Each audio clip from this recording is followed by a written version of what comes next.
નિવૃત્ત ડીવાયએસપીનો પુત્ર તંત્રની બેદરકારીએ ખુલ્લી ગટરમાં ખાબક્યો. ટોર્ચ મારતા બૂટ ગટરમાં તરતા જોવા મળ્યા હતા.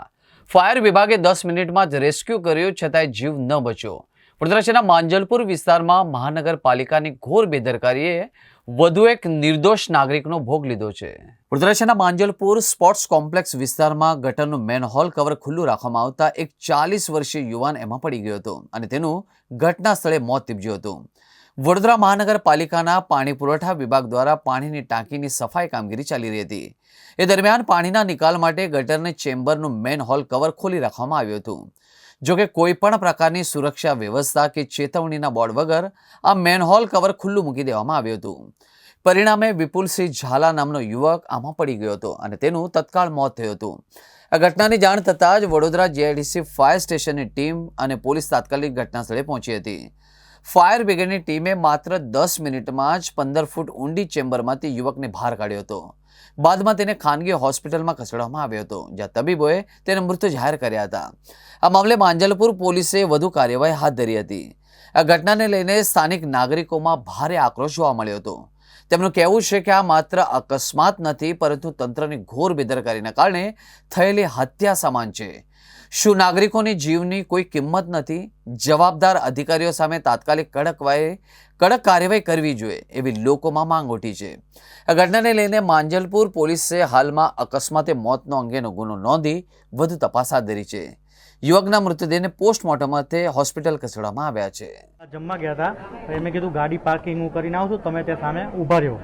અમે ગાડી પાર્કિંગ કરીને આમ આવતા હતા ત્યારે બધું વધારે પડતું અંધારું હતું અને ગટરનું ઢાંકણું ખુલ્લું હતું.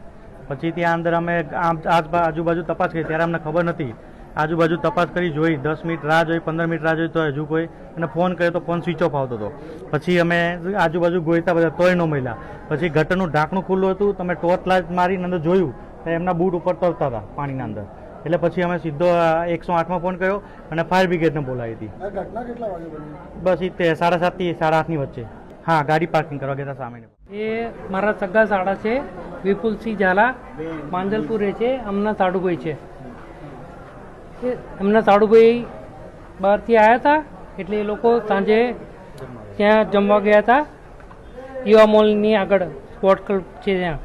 એમને ઉતારીને એ ગાડી પાર્ક કરવા ગયા હતા. પાર્ક કરીને ચાલીને અમની પાસે જતા હતા, ત્યાં અંધારું હતું અને ત્યાં ગટરનું ઢાંકણું ખુલ્લું હતું. એમાં પગ લપસી ગયો એટલે ત્યાં પડ્યા હતા. અમારે ખાલી એટલું જાણવું છે કે જે ગટરનું ઢાંકણું ખુલ્લું હતું અને ત્યાં અંધારું હતું, તો એના માટે જવાબદાર કોણ છે?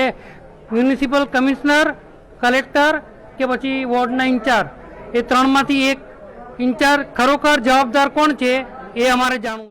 ગઈકાલે સાંજે ફાયરમાંથી અમને એક ઇન્ટિમેશન મળી હતી કે વોટર ટાંકીનું ક્લિનિંગ પ્રોસેસમાં સવારથી જે ચાલતું હતું, વોટર ટાંકીનું ક્લિનિંગ પ્રોસેસની પછી જે સીવર હોલ હતી, આ એક મેન હોલ હતી, એની અંદર એક માણસ જે નજીકમાં નારી ગલામાં આવ્યા હતા, જમવા માટે આવ્યા હશે, ત્યાંથી પડી જતા માહિતી મળી. પછી ફાયરની ટીમ અમે મોકલ્યા. પછી રેસ્ક્યુ તો કર્યો હતો, પણ એને હોસ્પિટલ પણ લઈ ગયા હતા, પણ પછી હી વોઝ ડિક્લેર્ડ ડેડ.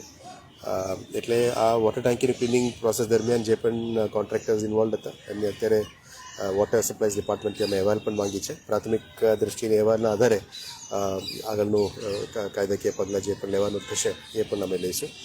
એના ઉપર પણ સ્ટ્રિક્ટ એક્શન પણ લેવાનું અમે કીધું છે. ઘણી બધી માંગણીઓ પણ અલગ અલગ લોકો પ્રતિ છે અને સમાજમાંથી પણ છે. We will study the case.